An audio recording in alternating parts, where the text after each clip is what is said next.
Why Women Still Don't Get It. Christopher Hitchens' Why Women Aren't Funny engendered plenty of outrage.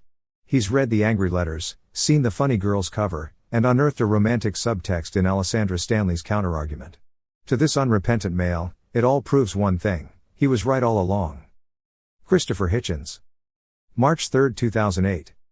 Narrated by Skeptical Waves. As I read Alessandra Stanley's essay in the April issue of Vanity Fair, Who Says Women Aren't Funny?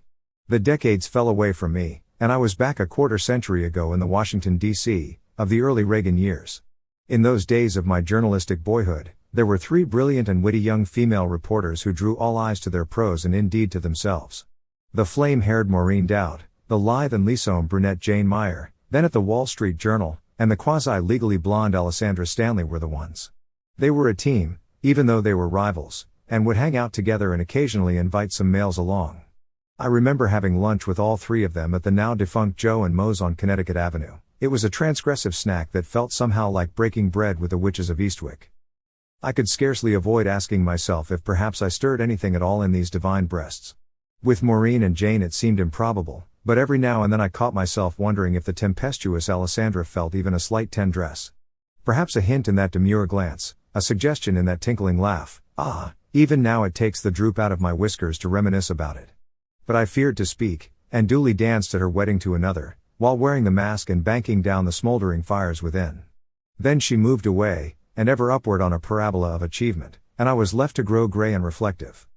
And now, what a pulse is beating under my leathery old hide. Oh joy! She did care all along. Perhaps, oh heaven, she still does. Look first upon this picture, and on this, here are quotations from my original essay, Why Women Aren't Funny, January 2007, followed by the relevant excerpts from hers. Hitchens. Women have no corresponding need to appeal to men in this way, by being funny. They already appeal to men, if you catch my drift. Stanley. Maybe pretty women were always funny but only now decided to go into comedy, argues Patricia Marks. Maybe pretty women weren't funny before because they had no reason to be funny, she says. There was no point to it, people already liked you. Hitchens. Nora Ephron accused me of plagiarizing a rant by Jerry Lewis that said much the same thing. I have only once seen Lewis in action, in The King of Comedy, where it was really Sandra Bernhardt who was funny. Stanley. By the late 19th century the humorlessness of women was a staple of club toasts and magazines such as Punch. Jerry Lewis picked it up again in earnest in 2000, telling an audience at a comedy festival, I don't like any female comedians, and the question was recently reopened in this magazine. The polymorphously polemic Christopher Hitchens argued that, in general, women are not funny. Hitchens.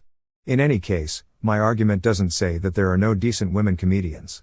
There are more terrible female comedians than there are terrible male comedians, but there are some impressive ladies out there. Most of them, though, when you come to review the situation, are hefty or dykey or Jewish, or some combo of the three. When Roseanne stands up and tells biker jokes and invites people who don't dig her shtick to suck her dick, know what I am saying. Stanley. By and large, however, stand-up comedy is tougher and meaner, and the women who do it play by men's rules. Hitchens.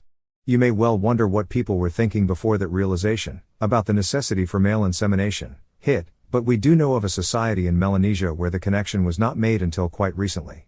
I suppose that the reasoning went, everybody does that thing the entire time, there being little else to do, but not every woman becomes pregnant. Stanley. It's a shame that Margaret Mead never made it to that tribe in Papua New Guinea where women tell the jokes, and men pretend to find them funny. Hitchens. Precisely because humor is a sign of intelligence, and many women believe, or were taught by their mothers, that they become threatening to men if they appear too bright, it could be that in some way men do not want women to be funny. They want them as an audience, not as rivals. And there is a huge, brimming reservoir of male unease, which it would be too easy for women to exploit. Stanley. Certainly, the rewards of wit are not nearly as ample for women as for men, and sometimes funny women are actually penalized. Not everything has changed since 1885, when educator Kate Sanborn tried to refute the conventional male wisdom in her book The Wit of Women. Sanborn pointed out that women have good reason to keep their one-liners to themselves. No man likes to have his story capped by a better and fresher from a lady's lips, she wrote. What woman does not risk being called sarcastic and hateful if she throws the merry dart or engages in a little sharpshooting? No, it's dangerous, if not fatal.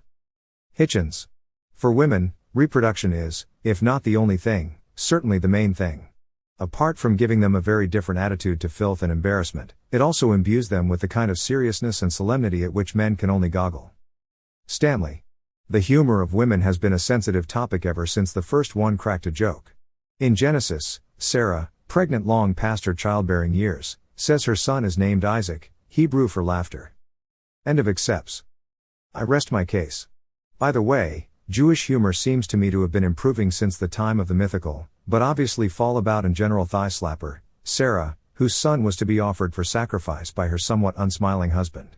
And what if I had claimed in those days of legend that Jews weren't funny? There would have been an angry and resentful silence for a few millennia, followed by a chorus of triumphant accusations. Milton Berle? Mort Saul? Lenny Bruce? Woody Allen? How much funnier can you get? What, you have a problem with hilarious Semites?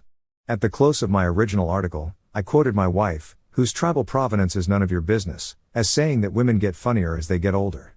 My own personal riposte to this was, excuse me, isn't that rather a long time to have to wait?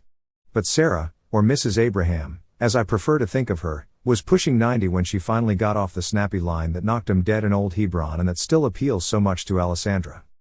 So, to return to the breathless, tremulous point with which I began, can Alessandra be serious? Or is all of this a coded message to show me that, yes, I was right to hope, and right to dare to hope? I mean to say, I write a little feuilleton that's published in Vanity Fair in the snows of last January, which argues that there are lots of sexy and aggressive chicks on the comedy circuit but stipulates that they are in a male game run by male rules, and which further cites Nora Ephron and Fran Lebowitz and praises Sandra Bernhardt.